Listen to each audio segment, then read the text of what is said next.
परिचय। पिंकी, चलो हम वापस चलें, मुझे पढ़ाई करनी है। थोड़ा ठहरो, मैं तुम्हें कुछ दिखाना चाहती हूँ। क्या? थोड़ा ऊंचे स्वर में कुछ बोलो। पिंकी! अरे ये क्या? इसको तो प्रध्वनि कहते हैं। प्रध्वनि? ये तो बड़ा दिलचस्प है। हाँ, क्या तुम इस विषय में अधिक जानना चाहती हो? हाँ, बताओ ना। चलो, मैं तुम्हें ध्वनि के संबंध में सब कुछ बताती हूँ। उद्देश्य। इस पाठ के अंत में आप निम्न करने में सक्षम हो जाएंगे: ध्वनि की उत्पत्ति को समझना, ध्वनि के प्रसार को समझना, ध्वनि तरंगों के लक्षणों को बताना, ध्वनि तरंगों के परावर्तन को समझना, प्रतिध्वनि और अनुगूंज को परिभाषित करना, सोनार को परिभाषित करना एवं मानव कान की संरचना की व्याख्या करना।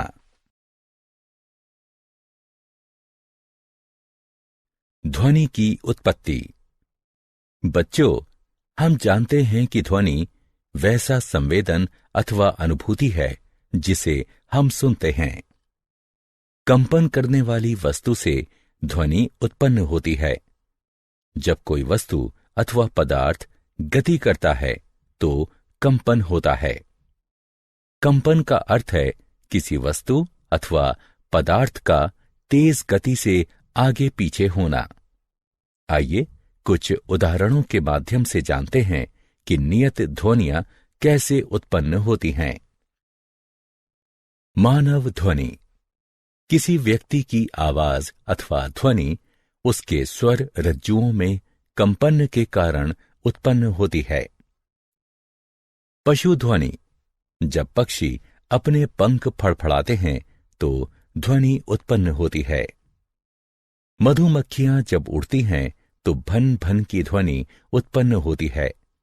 ऐसा उनके पंखों की तेज गति के कारण होता है। मधुमक्खियों के पंखों की तेज गति से वायु में कंपन होता है और भन भन की ध्वनि उत्पन्न होती है। संगीत स्वर। विभिन्न वाद्य यंत्रों के माध्यम से भिन्न भिन्न प्रकार की ध्वनियां निकलती हैं। ध्वनि के लिए कुछ वाद्य यंत्रों पर किसी वस्तु से क्रमिक चोट करनी पड़ती है तो कुछ वाद्य यंत्र तथा बीन अथवा वायलिन में एक या इससे अधिक तार खींचने से कंपन उत्पन्न होता है और इस कारण स्वर लहरी फूटती है।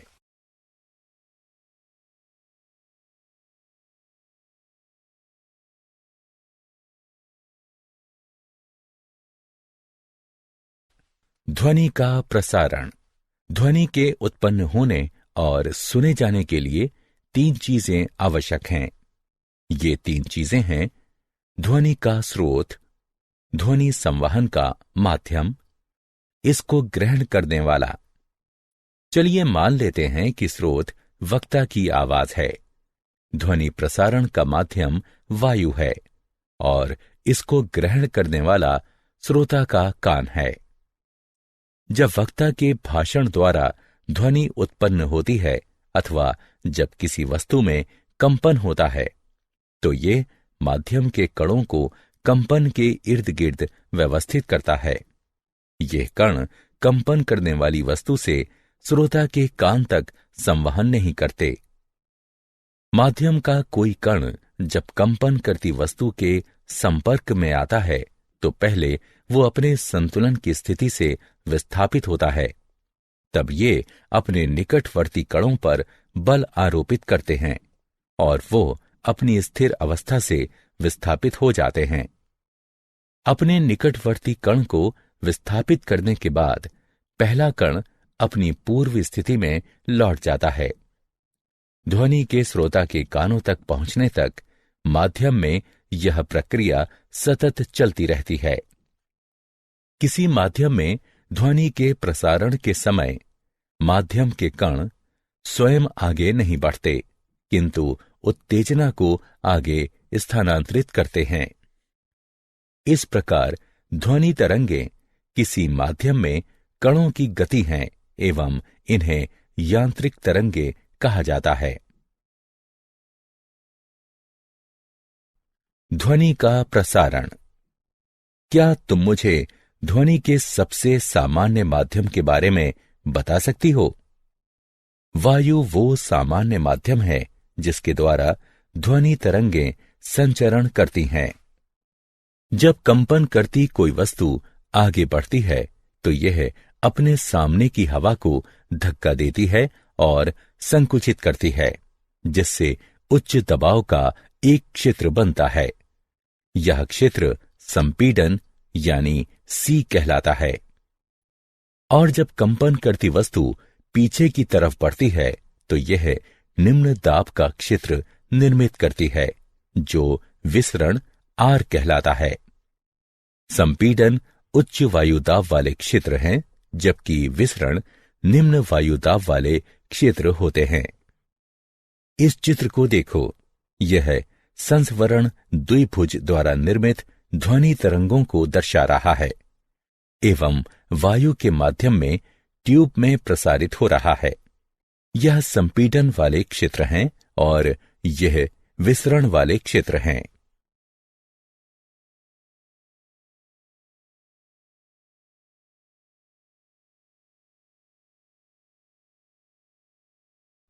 ध्वनि प्रसरण के लिए माध्यम आवश्यक है।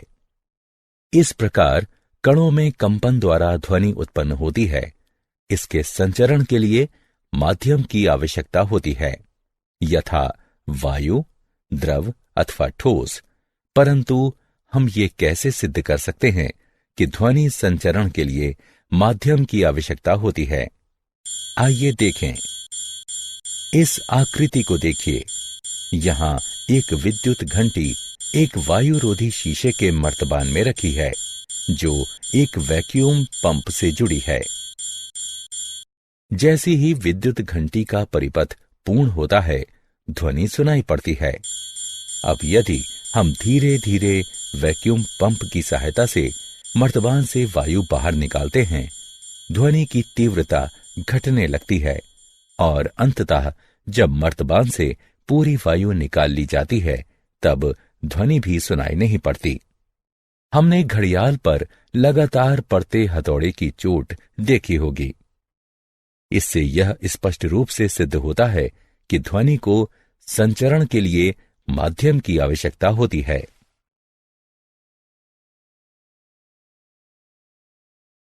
ध्वनि तरंगें अनुदैर्ध्य तरंगे हैं।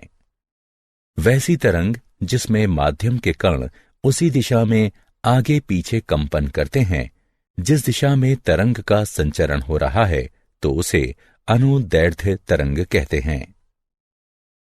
तीन माध्यमों ठोस, द्रव एवं गैस में अनुदैर्ध्य तरंगें उत्पन्न की जा सकती हैं। ध्वनि तरंगें अनुदैर्ध्य होती हैं क्योंकि कणों के कंपन की दिशा तरंगों की दिशा के समांतर होती है। जब कोई ध्वनि तरंग वायु से गुजरती है, ध्वनि तरंगों के समांतर वायु के कण आगे पीछे कंपन करते हैं।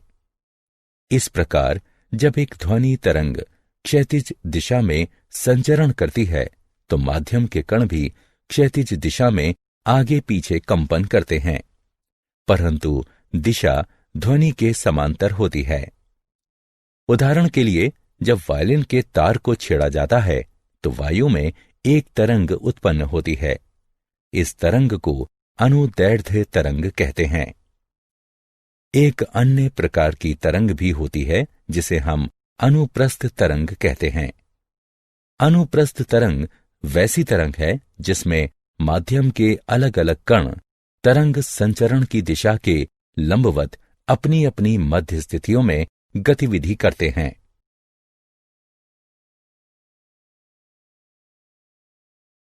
ध्वनि तरंगों के लक्षण। एक ध्वनि तरंग को तीन आधारभूत लक्षणों से परिभाषित किया जा सकता है। यह लक्षण है इसकी आवृत्ति, आयाम एवं गति। एक सेकंड में जितने तरंग दैर्ध्य उत्पन्न होते हैं उसे आवृत्ति कहते हैं। यह किलोहर्ट्ज अथवा प्रति सेकंड चक्र में मापा जाता है। ध्वनि स्रोत जितनी तीव्र गति से स्पंदित होगी, आवृत्ति उतनी अधिक होगी। उच्च आवृत्ति को उच्च स्वर के रूप में व्याख्यायित किया जाता है। उदाहरण के लिए, जब तुम उच्च स्वर में गाते हो तो तुम अपने स्वर रज्जुओं को तीव्र गति से स्पंदन के लिए बाध्य करते हो। इस प्रकार उच्च स्वर वाली ध्वनि का अर्थ है प्रति इकाई समय में किसी निश्चित बिंदु पर संपीडन एवं विसरण की अधिक संख्या। भिन्न भिन्न आकार वाली वस्तुओं एवं परिस्थितियों में विभिन्न आवृत्तियों पर कंपन से अलग अलग स्वर ध्वनियां उत्पन्न होती हैं। यह सामान्य तौर पर एक ग्रीक अक्षर न्यू द्वारा दर्शाई जाती है। इसकी एस इकाई हर्ट्ज है। हम जानते हैं कि संपीडन वाले क्षेत्रों में कणों की संख्या ज्यादा होती है और इन्हें वक्र की ऊपरी सतह द्वारा दर्शाया जाता है। वक्र की चोटी अधिकतम संपीडन क्षेत्र का प्रतिनिधित्व करती है। इस प्रकार संपीडन क्षेत्र में घनत्व और दबाव दोनों अधिक होते हैं। विसरण निम्न दाब क्षेत्र होता है, जहां कण बिखरे होते हैं और इन्हें घाटी द्वारा दर्शाया जाता है, अर्थात वक्र के निचले हिस्से द्वारा। तरंगों के ऊंचाई वाले क्षेत्र को शिखर और निचले क्षेत्र को गर्त कहते हैं।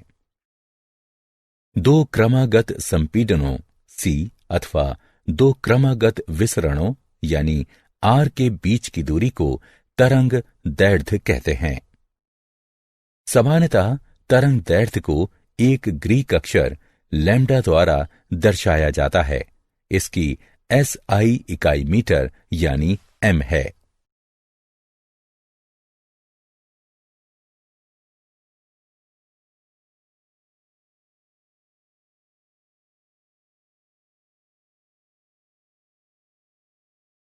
ध्वनि तरंगों के लक्षण।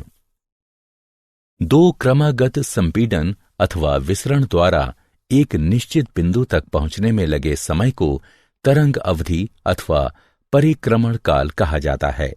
इसे एक प्रतीक चिन्ह T द्वारा दर्शाया जाता है। इसकी SI इकाई सेकंड यानी S है। आवृत्ति एवं समय का संबंध निम्न है। V बराबर 1/T। किसी तरंग संकेत की क्षमता अथवा शक्ति को उसका आयाम कहते हैं, अथवा कह सकते हैं कि ग्राफ पर तरंग की ऊंचाई ही उसका आयाम है। मूलतः ध्वनि की प्रबलता अथवा कोमलता उसके आयाम द्वारा ही निर्धारित होती है।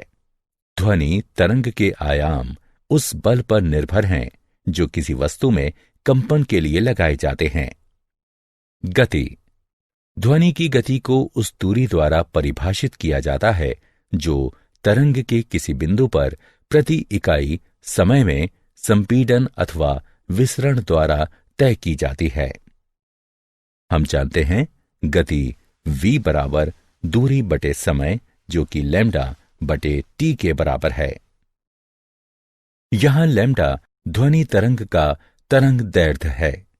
यह एक समय अवधि t में ध्वनि तरंग द्वारा तय की गई दूरी है।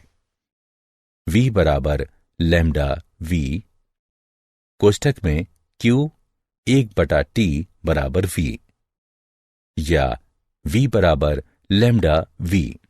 इस प्रकार न्यू बराबर लैम्डा गुणा v है, अर्थात गति बराबर तरंग दैर्ध्य गुणा आवृत्ति।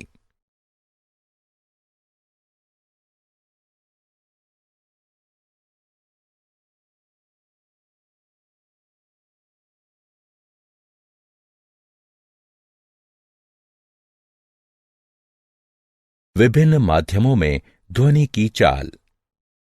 ध्वनि की गति उस पदार्थ पर निर्भर करती है जिसके माध्यम से यह गुजरती है।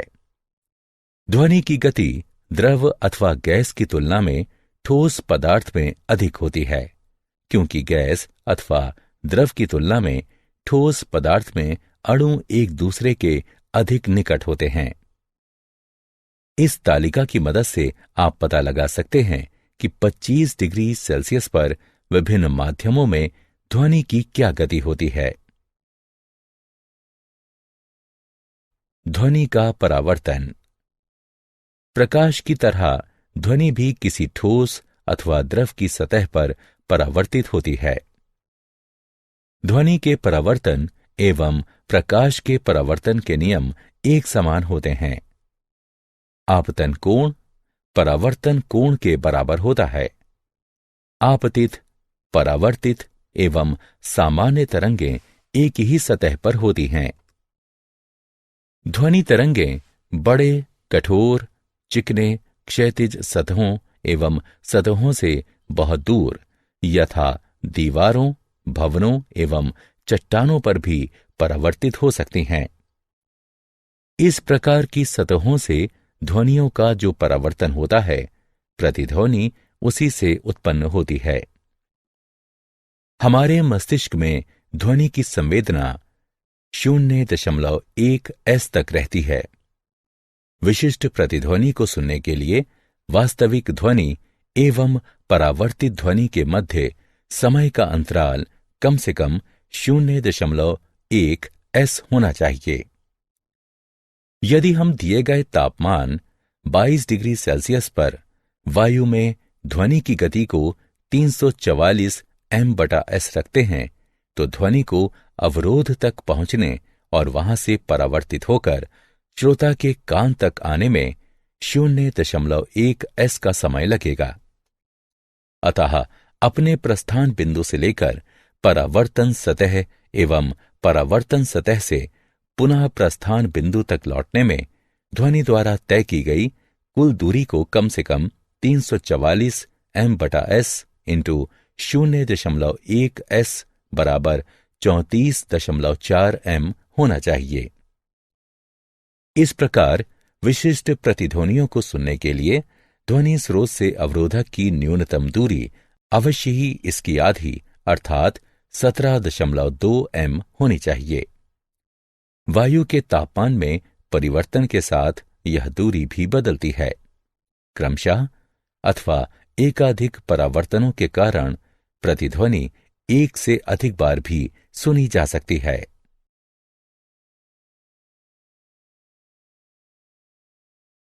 गूंज दृढ़तापूर्वक बार बार ध्वनि परावर्तन के परिणाम स्वरूप जो ध्वनि उत्पन्न होती है उसे गूंज कहा जाता है। गूंज तब अनुभव होती है जब परावर्तित ध्वनि तरंगें आपके कानों तक 0.1 सेकंड से भी कम समय में पहुंच जाती हैं। उदाहरण के लिए एक बड़े कक्ष में जो ध्वनि उत्पन्न होगी वह देर तक बार बार दीवारों से परावर्तित होगी, जब तक कि उसकी त्वरा घटते घटते इतनी कम हो जाएगी कि सुनी नहीं जा सके। आइए अब एक समस्या का हल करते हैं। एक व्यक्ति एक चट्टान के पास चिल्लाता है एवं 5 सेकंड के बाद प्रतिध्वनि सुनता है। उस व्यक्ति से चट्टान की दूरी क्या है यदि ध्वनि की गति v बराबर 300 m s की पावर -1। ध्वनि की दी गई गति v बराबर 300 m s की पावर -1 है। प्रतिध्वनि सुनाई देने में लगा समय t बराबर 5 सेकेंड। ध्वनि द्वारा तय की गई दूरी बराबर v गुणा t अर्थात 300 ms की पावर -1 गुणा 5s बराबर 1500 m। 5 सेकंड में ध्वनि को व्यक्ति और चट्टान के बीच की दूरी 2 बार तय करनी पड़ेगी। अतः व्यक्ति एवं चट्टान के बीच की दूरी होगी 1500 m/2 बराबर 750 मीटर।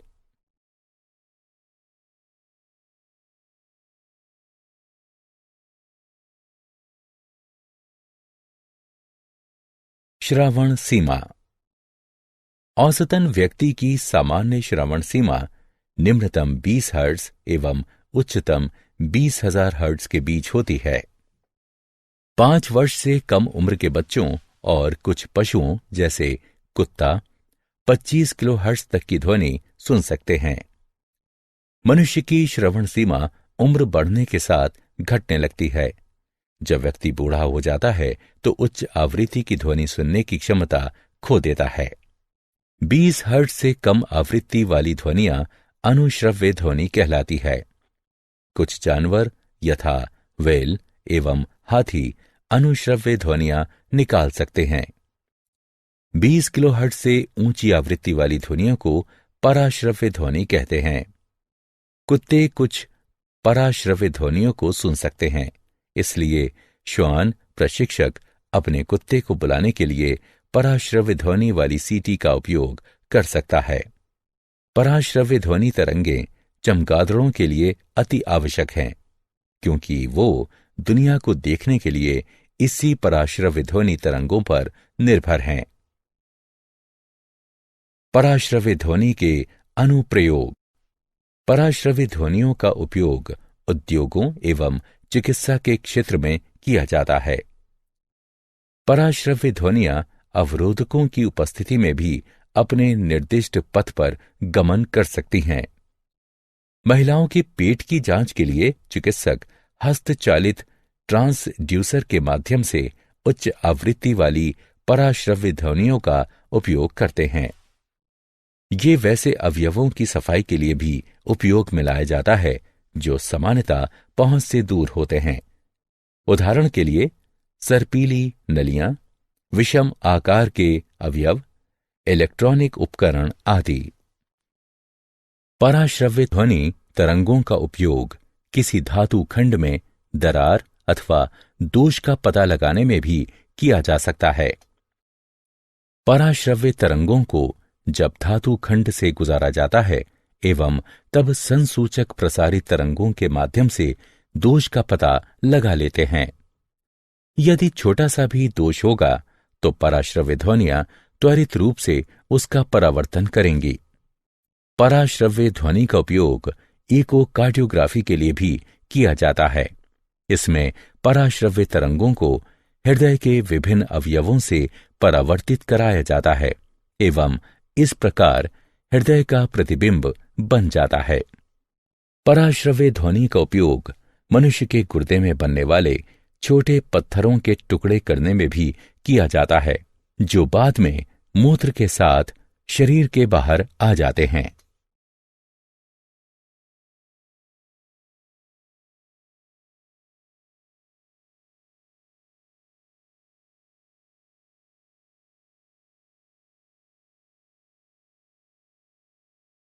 सोनार।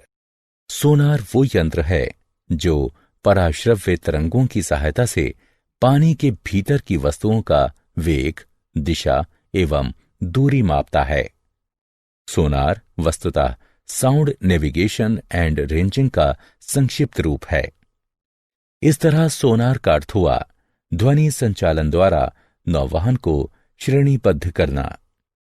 सोनार में एक ट्रांसमीटर एवं एक संसूचक होता है और यह किसी नाव अथवा जहाज में लगा रहता है। ट्रांसमीटर पराश्रव्य तरंग उत्पन्न करता एवं प्रसारित करता है। यह तरंगें पानी में संचरण करती हैं और समुद्र तल में किसी वस्तु से टकराने के बाद परावर्तित होती हैं तो संसूचक को इसकी सूचना मिल जाती है। पराश्रव्य तरंगों को संसूचक विद्युत संकेतों में परिवर्तित कर देता है, जो उसकी उचित व्याख्या कर देता है। इको रेंजिंग तकनीक की सहायता से उस वक्त की दूरी का पता लगाया जा सकता है जिससे परावर्तन के बाद ध्वनि तरंगों ने संसूचक को संकेत दिया था। मान लेते हैं कि पराश्रव्य ध्वनि तरंगों के संकेतों के संचरण एवं ग्रहण के बीच समय का अंतराल t है एवं समुद्र सतह पर ध्वनि का वेग v है। पराश्रव्य तरंगों द्वारा तय की गई कुल दूरी 2d है, तो 2d बराबर v/t होगा। इसी को इको रेंजिंग तकनीक कहते हैं।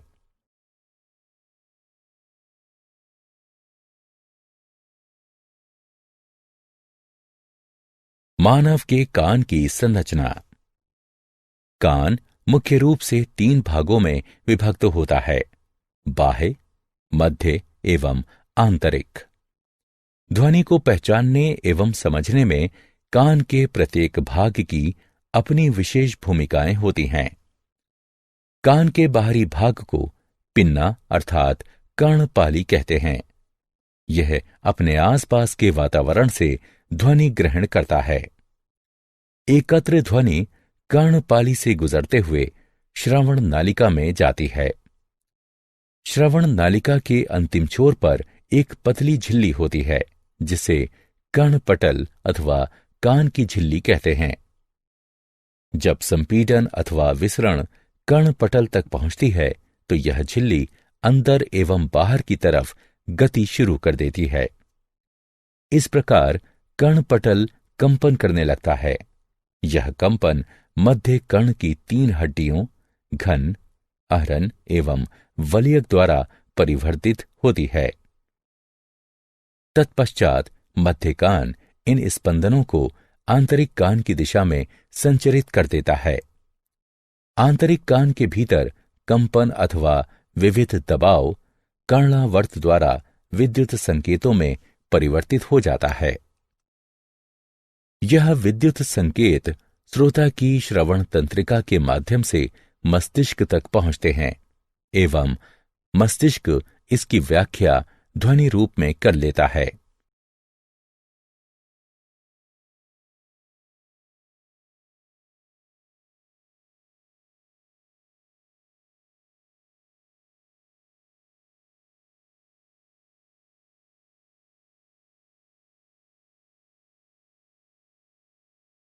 क्या आप जानते हैं हेनरिक रुडोल्फ हर्ट्ज का जन्म 22 फरवरी सन 1857 को जर्मनी के हैम्बर्ग में हुआ था एवं बर्लिन विश्वविद्यालय में उन्होंने शिक्षा ग्रहण की। उन्होंने अपने प्रयोगों से जैसी मैक्सवेल के विद्युत चुंबकीय सिद्धांत की पुष्टि की। उन्होंने ही रेडियो, टेलीफोन, टेलीग्राफ एवं यहां तक कि टेलीविजन जैसे उपकरणों के भविष्य में विकास की नींव रखी थी। उन्होंने प्रकाश वैद्युत प्रभाव का भी आविष्कार किया था, जिसकी बाद में अल्बर्ट आइंस्टीन ने व्याख्या की। उन्हीं के सम्मान में आवृत्ति की SI इकाई का नाम हर्ट्ज रखा गया। श्रवण यंत्र। वैसे लोग जिनकी श्रवण शक्ति क्षीण हो गई हो, उन्हें श्रवण यंत्र की आवश्यकता पड़ती है। यह इलेक्ट्रॉनिक यंत्र है जो बैटरी से संचालित होता है। श्रवण यंत्र वस्तुतः माइक्रोफोन के माध्यम से ध्वनि ग्रहण करता है। माइक्रोफोन उन ध्वनि तरंगों को विद्युत संकेतों में परिवर्तित करता है।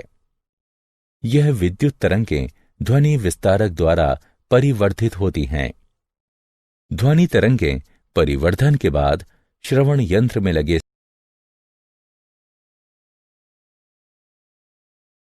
सारांश। आइए हमने जो कुछ सीखा है उसे संक्षेप में दोहराएं। विभिन्न वस्तुओं में कंपन के कारण ध्वनि उत्पन्न होती है। ध्वनि अनुप्रस्थ तरंगों के रूप में किसी माध्यम से गुजरती है। किसी माध्यम में ध्वनि क्रमशः संपीडन एवं विसरण के रूप में संचरण करती है। निर्वात में ध्वनि का संचरण नहीं होता। 2 क्रमागत संपीडन अथवा विसरण के बीच की दूरी को तरंग दैर्घ्य यानी लिम्डा कहते हैं।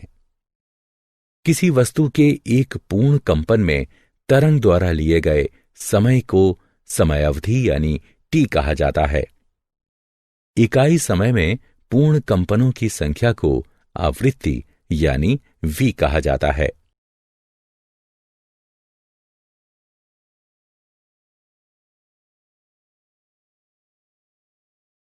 ध्वनि का वेग u, आवृत्ति v एवं तरंग दैर्घ्य लैम्डा समीकरण द्वारा संबद्ध है।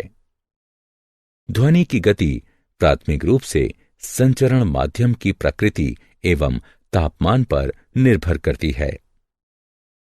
ध्वनि परावर्तन के सिद्धांत से स्पष्ट है कि ध्वनि के उत्पन्न होने एवं परावर्तित होने वाली दिशाएं सामान्य परावर्तन सतह के साथ समान कोणों का निर्माण करती हैं एवं तीनों एक ही सतह पर होती हैं। किसी ध्वनि विशेष की प्रतिध्वनि सुनने के लिए वास्तविक ध्वनि एवं उसकी परावर्तित ध्वनि के मध्य कम से कम 0.1 सेकंड का अंतराल आवश्यक है। किसी सभागार में ध्वनि के बार बार परावर्तन के कारण गूंज उत्पन्न होती है। औसत मनुष्य की श्रवण क्षमता 20 हर्ट्ज से 20 किलोहर्ट्ज तक होती है।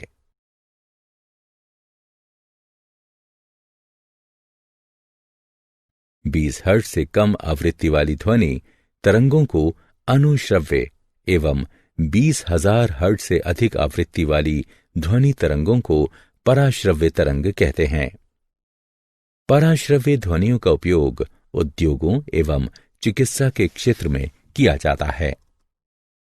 सोनार तकनीक का उपयोग समुद्र की गहराई मापने एवं जल के भीतर चट्टानों, घाटियों, पनडुब्बी, हिमशैल, डूबे जहाज आदि का पता लगाने में किया जाता है।